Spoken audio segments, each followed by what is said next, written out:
हज की फजीलत और अहमियत। दोस्तों, आज हम एक ऐसे विषय पर बात करने जा रहे हैं जो हर मुसलमान के दिल में एक अजीब सी तड़प पैदा करता है, एक ऐसी बेचैनी जो रात को नींद नहीं आने देती, एक ऐसी आग जो सीने में जलती रहती है। वो विषय है हज, अल्लाह के घर की वो यात्रा जो हर मुसलमान का सबसे बड़ा सपना है, जो हर दिल की सबसे गहरी चाहत है, जो हर आँख का सबसे पवित्र आंसू है। सोचो जरा, जब कोई इंसान पहली बार काबे को देखता है तो उसके पैर थम जाते हैं, उसकी सांसें रुक जाती हैं, उसकी आंखें भर आती हैं, उसका दिल इतनी जोर से धड़कने लगता है जैसे वो पहली बार धड़क रहा हो। वो बड़बड़ाने लगता है, रोने लगता है, उसे खुद समझ नहीं आता कि उसके साथ क्या हो रहा है। ये वो लम्हा है जब एक इंसान का अपने रब से सीधा सामना होता है। ये वो घड़ी है जब दुनिया की सारी चाहतें, सारी परेशानियां,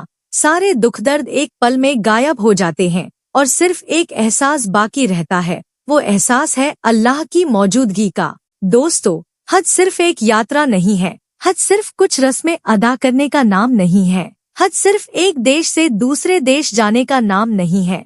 हज एक पूरी जिंदगी का नाम है। हज एक मौत और दोबारा जन्म लेने का नाम है। हज एक ऐसे बदलाव का नाम है जो इंसान को अंदर से पूरी तरह बदल देता है, उसे एक नया इंसान बना देता है, उसे एक ऐसी रोशनी देता है जो उसकी जिंदगी के बाकी सफर को रोशन रखती है। अल्लाह ने अपनी किताब में साफ फरमाया है कि हज उन लोगों पर फर्ज है जो वहां तक पहुंचने की ताकत रखते हों। बस एक बार, जिंदगी में सिर्फ एक बार, मगर वो एक बार एक पूरी जिंदगी के बराबर है। वो एक बार एक ऐसा तजर्बा है जो इंसान को मरते दम तक नहीं भूलता। वो एक बार इंसान को इतना कुछ दे जाता है कि वो उसे पूरी जिंदगी लुटाता रहे तो भी खत्म नहीं होता। नबी करीम ने फरमाया कि जिस हज में कोई गुनाह न हो, कोई बुराई न हो, कोई झगड़ा न हो, वो हज किसी नए पैदा हुए बच्चे की तरह इंसान को पाक कर देता है। सोचो इस बात को, एक इंसान जिसने जिंदगी भर गुनाह किए हों,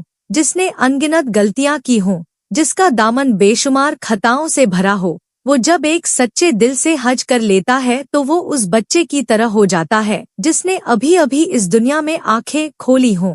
उसका पिछला सब कुछ मिट जाता है, उसकी सारी गलतियां माफ हो जाती हैं, उसकी सारी खताएं धुल जाती हैं। वो एक बिल्कुल नए इंसान की तरह उस पवित्र भूमि से वापस लौटता है। ये अल्लाह का कितना बड़ा करम है, कितनी बड़ी मेहरबानी है, कितनी बड़ी रहमत है। हम इंसान हैं, हम गलतियां करते हैं, हम कमजोर हैं, हम बार बार ठोकर खाते हैं, मगर अल्लाह ने हमारे लिए ऐसे दरवाजे खोले हैं जिनसे हम हर बार उठ सकते हैं, हर बार नई शुरुआत कर सकते हैं, हर बार अपनी जिंदगी को एक नई दिशा दे सकते हैं। दोस्तों, जब हम हज की बात करते हैं तो हमें सबसे पहले उस ज़मीन को याद करना चाहिए जहां हज होता है। मक्का मुकर्रमा, वो शहर जो दुनिया का सबसे पुराना शहर है, वो शहर जो हर मुसलमान की आंखों का तारा है, वो शहर जिसकी मिट्टी में हजरत इब्राहिम के कदमों के निशान हैं, वो शहर जिसकी हवा में नबी करीम की सांसों की खुशबू है। इस शहर में कदम रखना अपने आप में एक ऐसा एहसास है जो बयान से परे है।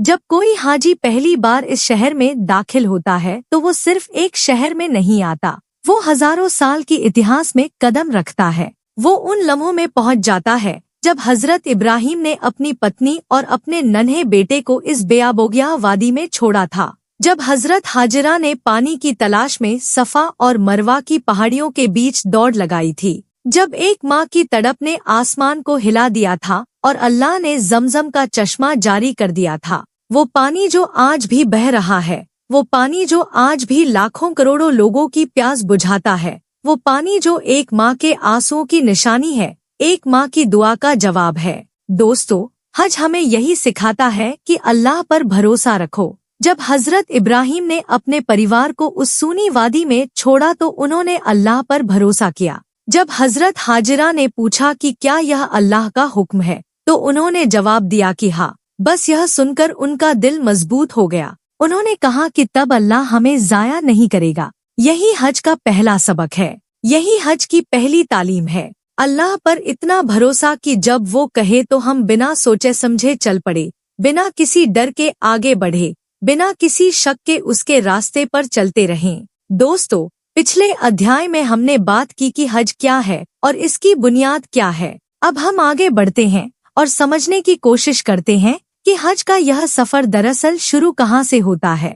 बहुत से लोग सोचते हैं कि हज का सफर उस दिन शुरू होता है जब वो हवाई जहाज में बैठते हैं या जब वो मक्के की सरजमीन पर पहला कदम रखते हैं। मगर दोस्तों, हज का असली सफर तो उस दिन शुरू होता है जब दिल में पहली बार यह तड़प उठती है, जब पहली बार आंखें नम होती हैं, यह सोचकर कि काश मैं भी अल्लाह के घर जा सकता, काश मैं भी उस पवित्र भूमि पर माथा टेक सकता, काश मैं भी उन लाखों लोगों में शामिल हो सकता जो हर साल अपने रब की बारगाह में हाजिर होते हैं। यह तड़प, यह बेचैनी, यह चाहत, यह दरअसल अल्लाह की तरफ से एक बुलावा है। जब किसी के दिल में हज की चाहत जागती है तो यह अल्लाह की मेहरबानी है कि उसने उस बंदे को अपनी तरफ बुलाया। हर इंसान को यह बुलावा नहीं मिलता, हर दिल में यह आग नहीं जलती। जिसके दिल में यह शमा जलती है वो बड़ा खुशनसीब है, वो बड़ा सौभाग्यशाली है, वो उन चुनिंदा लोगों में से है जिन पर अल्लाह की खास नजरे करम है।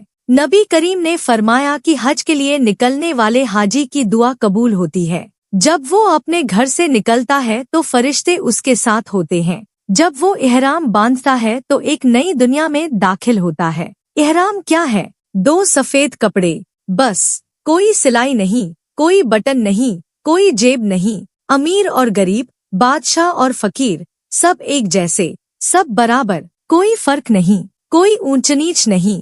यही इस्लाम की असली तालीम है। यही हज का वो सबक है जो दुनिया की कोई यूनिवर्सिटी नहीं दे सकती। जब एक अमीर आदमी जो दुनिया में रेशम के कपड़े पहनता हो, सोने के कमरे में सोता हो, जिसके आगे पीछे नौकर चाकर हों, जब वो इहराम बांध लेता है तो उसके पास वाला गरीब मजदूर भी उसी जैसा नजर आता है।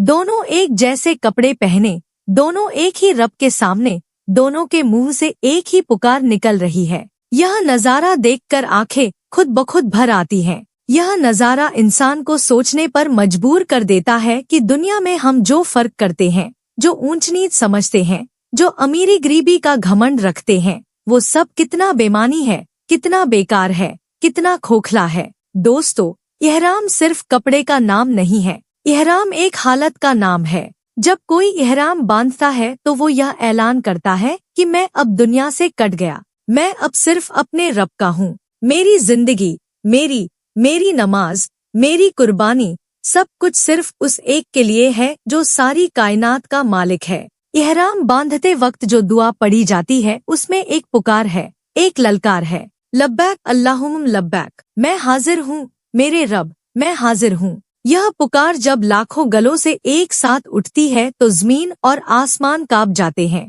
यह पुकार जब हवा में गूंजती है तो दिल पिघल जाते हैं। यह पुकार जब किसी की ज़बान से पहली बार निकलती है तो उसकी आंखों से आंसुओं का सैलाब बह निकलता है। मगर दोस्तों, यहाँ एक बहुत जरूरी बात समझने की है। इहराम बांधना आसान है मगर इहराम की हालत में रहना बहुत मुश्किल है। इहराम की हालत में बहुत सी चीजें मना हो जाती हैं। कोई लड़ाई झगड़ा नहीं, कोई बुरी बात नहीं, कोई गुनाह नहीं, कोई घमंड नहीं, कोई नफरत नहीं। यह दरअसल एक प्रशिक्षण है। यह दरअसल अल्लाह की तरफ से यह तालीम है कि देखो, जब तुम मेरे घर आते हो तो तुम इतने पाक साफ रह सकते हो, इतने शांत रह सकते हो, इतने नियंत्रित रह सकते हो, तो अपनी बाकी जिंदगी में भी ऐसे ही रहो। अपनी रोजमर्रा की जिंदगी को भी इसी पाकीज़गी से भर लो। दोस्तों, हज का यह सफर हमें यह भी सिखाता है कि दुनिया की चीजें कितनी कम हैं। जब एक इंसान इहराम बांध कर चलता है तो उसके पास कुछ नहीं होता, कोई गहना नहीं, कोई जेब में भरी हुई दौलत नहीं, कोई रुतबा नहीं, कोई ओहदा नहीं, बस एक इंसान और उसका रब, बस एक बंदा और उसकी पुकार,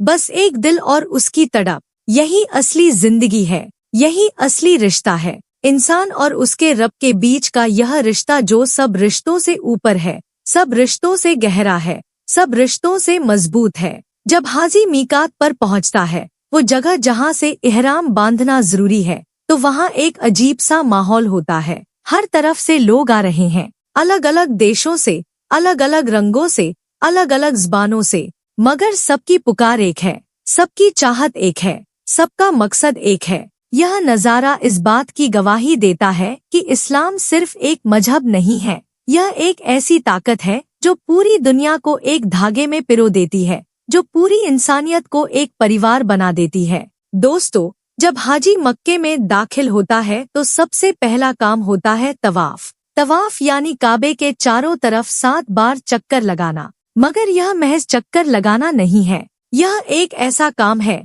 जिसकी गहराई को समझने के लिए पूरी जिंदगी कम पड़ जाए। काबा क्या है? एक चौकोर इमारत, काले कपड़े से ढकी हुई। इसमें कोई मूरत नहीं, कोई तस्वीर नहीं, बस 4 दीवारें और एक छत। मगर जब आंखें इसे देखती हैं तो दिल पर जो असर होता है वो किसी भी शब्द में बयान नहीं किया जा सकता। क्यों होता है यह असर? क्योंकि यह अल्लाह का घर है, क्योंकि यह वो जगह है जहाँ से दुआएं सीधी आसमान तक जाती हैं, क्योंकि यह वो केंद्र है जिसके गिर्द पूरी दुनिया के मुसलमान एक ही वक्त में नमाज पढ़ते हैं। दुनिया के किसी भी कोने में किसी भी वक्त जब कोई मुसलमान नमाज के लिए खड़ा होता है तो उसका रुख काबे की तरफ होता है। पूरब हो या पश्चिम, उत्तर हो या दक्षिण, सब एक ही दिशा में। यह कितनी बड़ी बात है, यह कितनी गहरी बात है। पूरी दुनिया एक जगह की तरफ झुकती है, एक जगह की तरफ मुड़ती है, एक जगह को अपना मरकज मानती है।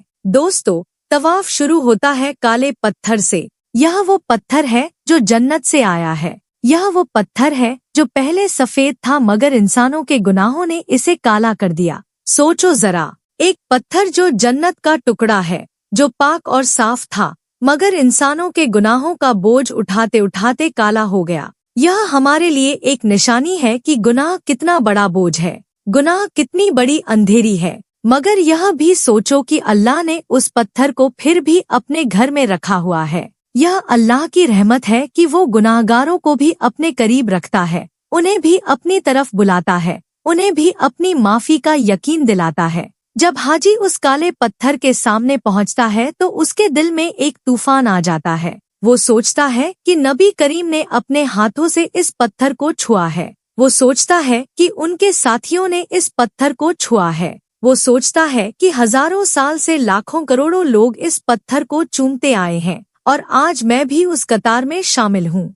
यह एहसास, यह लम्हा, यह रिश्ता वक्त की सीमाओं को तोड़ देता है। इंसान एक ही पल में हजारों साल की दूरी पार कर लेता है और खुद को उस पवित्र जमात का हिस्सा पाता है जो सदियों से इस घर के गिर्द घूमती आई है। दोस्तों, तवाफ करते वक्त जो भीड़ होती है वो दुनिया की किसी भी भीड़ से अलग होती है। यहाँ लाखों लोग होते हैं मगर कोई शोर नहीं, कोई धक्का मुक्की नहीं, कोई लड़ाई नहीं। हर कोई अपनी दुआ में डूबा हुआ है, हर कोई अपने रब से बात कर रहा है। कोई रो रहा है, कोई चुपचाप होठ हिला रहा है, कोई आसमान की तरफ हाथ उठाए हुए है। यह नजारा देखकर एक बात समझ में आती है कि इंसान चाहे जितना मजबूत हो, चाहे जितना बड़ा हो, जब वो अपने रब के सामने आता है तो वो बिल्कुल कमजोर हो जाता है, बिल्कुल बेबस हो जाता है, बिल्कुल एक छोटे बच्चे की तरह। तवाफ के 7 चक्करों में हर चक्कर अपने आप में एक पूरी कहानी है।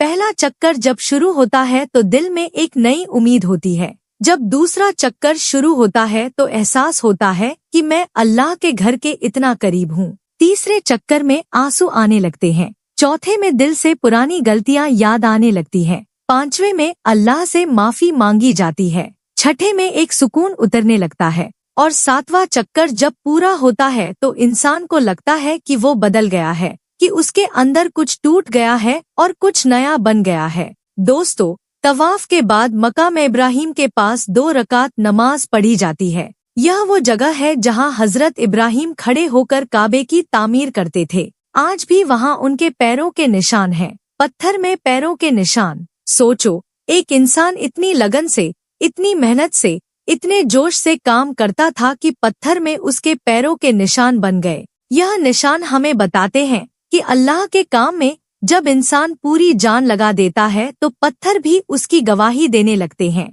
जब हाजी उस जगह के सामने खड़ा होकर नमाज पढ़ता है तो उसे एहसास होता है कि मैं उसी जगह खड़ा हूँ जहाँ हजरत इब्राहिम खड़े होते थे। मैं उसी दिशा में झुक रहा हूँ जिस दिशा में वो झुकते थे। मैं उसी रब को पुकार रहा हूँ जिसे वो पुकारते थे। यह रिश्ता, यह लगाव, यह जुड़ाव इंसान को एक ऐसी ताकत देता है जो दुनिया की कोई ताकत नहीं दे सकती। यह एहसास इंसान को बता देता है कि वो अकेला नहीं है, कि उसके पीछे हजारों साल की एक पवित्र विरासत है, कि वो एक ऐसी परंपरा का हिस्सा है जो आदम से शुरू होकर आज तक चली आ रही है और कयामत तक चलती रहेगी।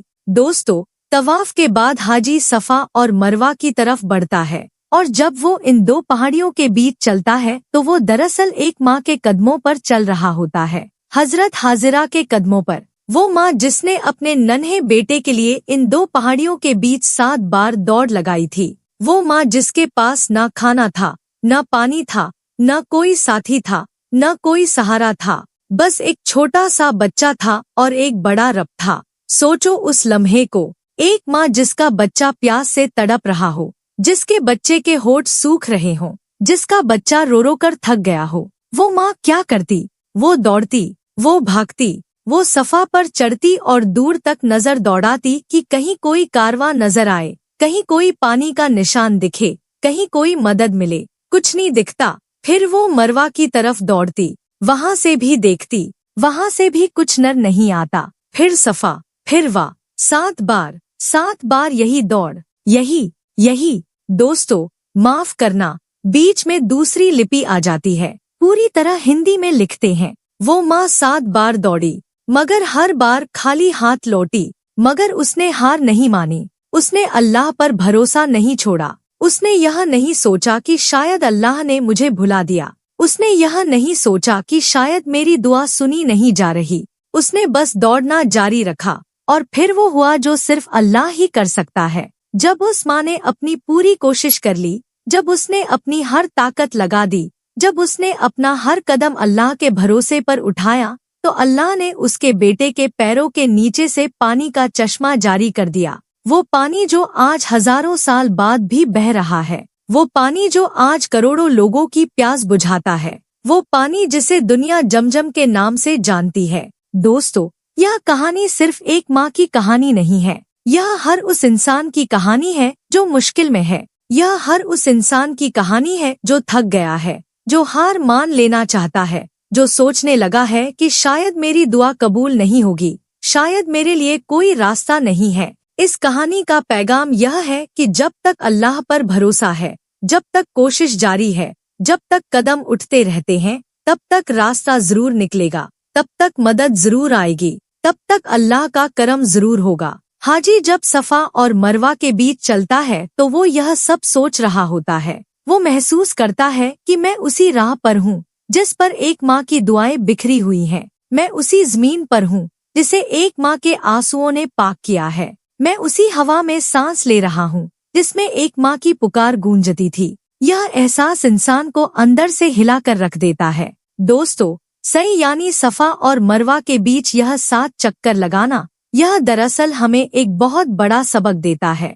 वो सबक यह है कि कोशिश करना इंसान का काम है और नतीजा देना अल्लाह का काम है। हजरत हाजिया ने कोशिश की और अल्लाह ने नतीजा दिया। हमें बस अपना हिस्सा करना है, अपनी कोशिश पूरी करनी है, अपना भरोसा मजबूत है, बाकी सब अल्लाह पर छोड़ देना है। इंसान की सबसे बड़ी कमजोरी यह है कि वो कोशिश तो करता है। दोस्तों, फिर हिंदी में आते हैं। इंसान की सबसे बड़ी कमजोरी यह है कि वो कोशिश तो करता है मगर नतीजा खुद तय करना चाहता है। वो अल्लाह से दुआ तो मांगता है मगर यह भी बताना चाहता है कि दुआ किस तरह पूरी हो। वो अल्लाह पर भरोसा तो रखता है मगर साथ में अपनी समझ का दरवाजा भी खुला रखता है कि देखते हैं अल्लाह क्या करता है। यह भरोसा नहीं है, यह आधा भरोसा है। हजरत हाजिरा का भरोसा पूरा था। उन्होंने जब सुना कि यह अल्लाह का हुक्म है तो उन्होंने एक पल के लिए भी नहीं सोचा कि यहाँ पानी कहाँ से आएगा, खाना कहाँ से आएगा, मदद कहाँ से आएगी। उन्होंने बस यह सोचा कि अल्लाह का हुक्म है तो अल्लाह ही हिंदी में उन्होंने बस यह सोचा कि अल्लाह का हुक्म है तो अल्लाह ही संभालेगा। और अल्लाह ने संभाला, पूरी तरह संभाला, ऐसे संभाला कि आज हजारों साल बाद भी उस संभालने की निशानी मौज है। जमजम का पानी, यह पानी सिर्फ पानी नहीं है, यह एक माँ के भरोसे का पानी है, यह एक माँ की दुआ का पानी है, यह अल्लाह के करम का पानी है। जब हाजी यह पान पीता है तो उसे महसूस होता है कि मैं हजारों साल पुरानी एक पाक कहानी का हिस्सा बन रहा हूँ। नबी करीम ने फरमाया कि जमजम का पानी जिस नियत से पिया जाए वो नियत पूरी होती है। पियो शिफा के लिए तो शिफा मिलती है, पियो इल्म के लिए तो इल्म मिलता है, पियो रोजी के लिए तो रोजी मिलती है। दोस्तों, यह पानी इस बात की गवाही है कि अल्लाह के यहाँ कोई चीज असंभव नहीं। जहाँ पानी का एक कतरा नहीं था, वहाँ अल्लाह ने ऐसा चश्मा जारी किया जो आज तक नहीं रुका। जहाँ जिंदगी का कोई सामान नहीं था, वहाँ अल्लाह ने ऐसी बस्ती आबाद की जो आज दुनिया का सबसे मशहूर शहर है। यही अल्लाह की कुदरत है, यही अल्लाह की ताकत है और यही वो भरोसा है जो हर मुसलमान के दिल में होना चाहिए। हाजी जब सही पूरी करता है तो उसके अंदर एक नई ताकत होती है, एक नया हौसला होता है। वो सोचता है कि जब अल्लाह ने उस माँ को बेसहारा नहीं छोड़ा जो एक बेआब वादी में अकेली थी, तो मुझे कैसे छोड़ेगा। जब अल्लाह ने उस बच्चे के लिए पत्थर से पानी निकाल दिया तो मेरी मुश्किलें तो उसके लिए कुछ भी नहीं। यह सोच, यह यकीन, यह भरोसा ही हज का असली फल है। यह सोच जब इंसान के दिल में जड़ पकड़ लेती है तो वो कभी टूटता नहीं, कभी हारता नहीं, कभी निराश नहीं होता। दोस्तों, हज का सबसे बड़ा, सबसे अहम, सबसे रूह को झकझोर देने वाला दिन है 9 जिलहज का दिन।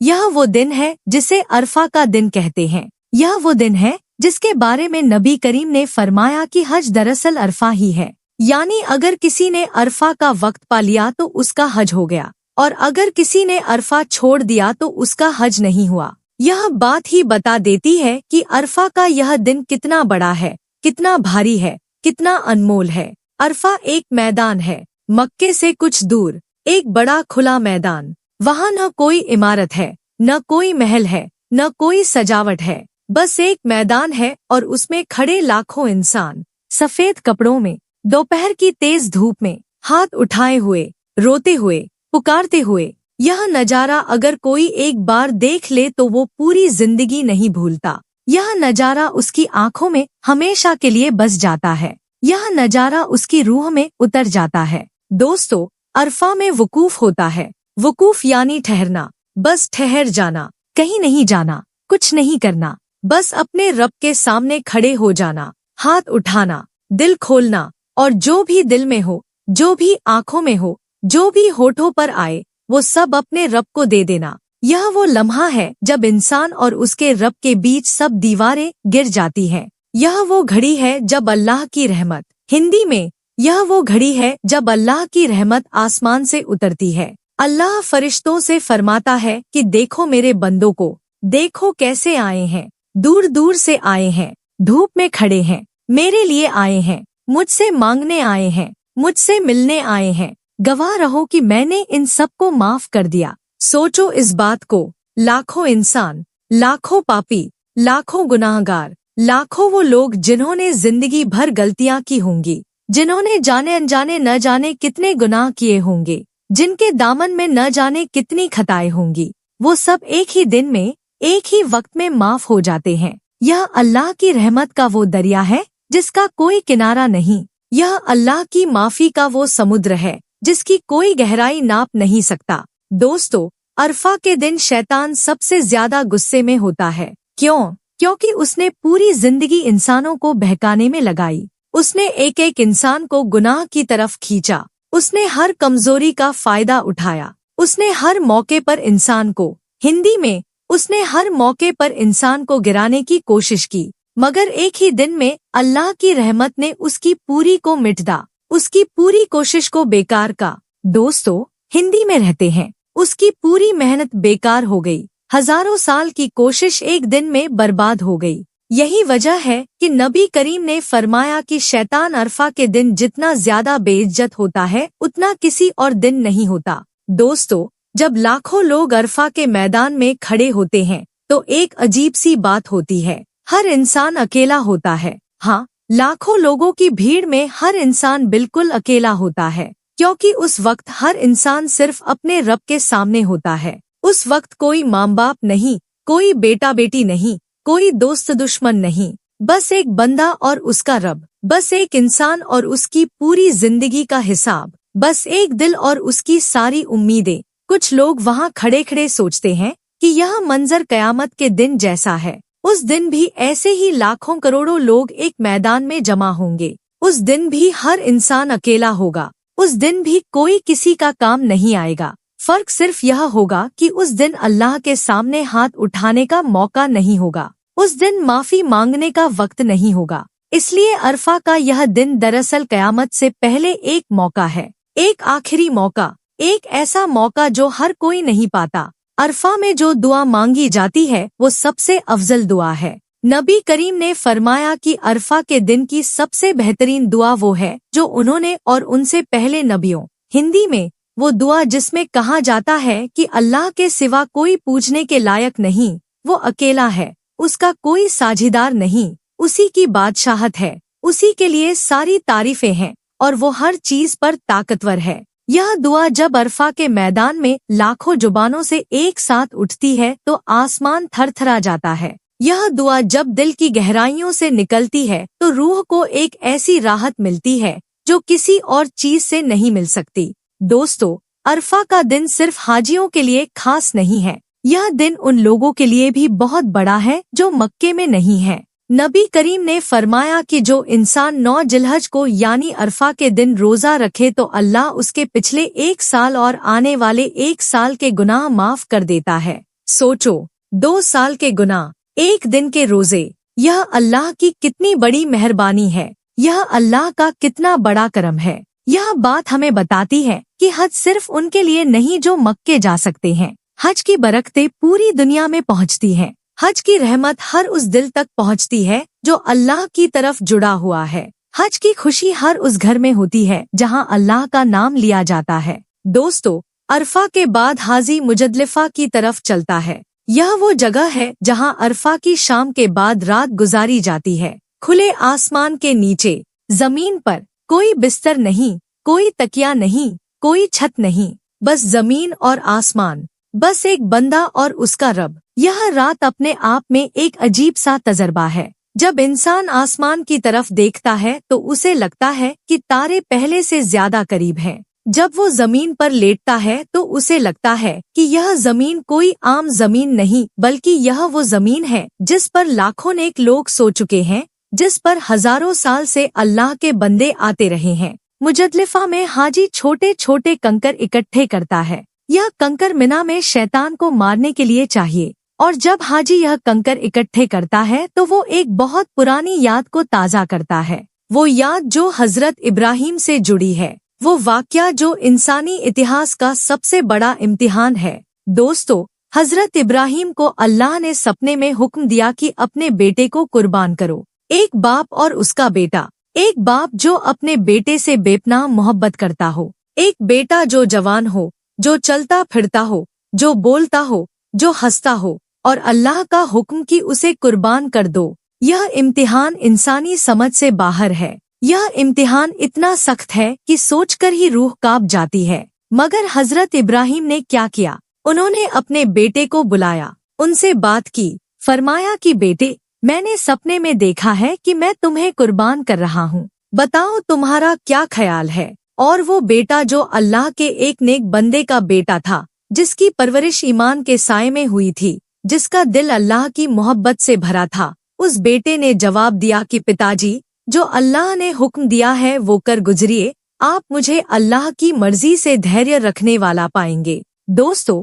यह जवाब सुनकर दिल भर आता है। एक जवान बेटा, अपनी पूरी जिंदगी सामने, अपना पूरा भविष्य सामने, और वो खुद कह रहा है कि पिताजी, अल्लाह का हुक्म मानिए, मुझे धैर्य रखने वाला पाएंगे। यह ईमान है, यह यकीन है, यह अल्लाह से मोहब्बत का वो दर्जा है जहां पहुंचने की ख्वाहिश हर मुसलमान को होनी चाहिए। हजरत इब्राहिम अपने बेटे को लेकर चले। रास्ते में शैतान आया, उसने बहकाने की कोशिश की। उसने कहा कि यह क्या कर रहे हो? यह तो तुम्हारा अपना बेटा है, यह तो तुम्हारा जिगर का टुकड़ा है, यह तो तुम्हारी आंखों का तारा है। हजरत इब्राहिम ने शैतान की बात सुनी और क्या किया? उन्होंने कंकर मारे, उन्होंने शैतान को दुत्कारा, उन्होंने उसकी बात पर एक पल के लिए भी कान नहीं दिया। और हाजी जब मिना में कंकर मारता है तो वो यही दोहरा रहा होता है, वो यह ऐलान कर रहा होता है कि मैं भी शैतान को ठुकराता हूँ, मैं भी उसकी बात पर कान नहीं धरता,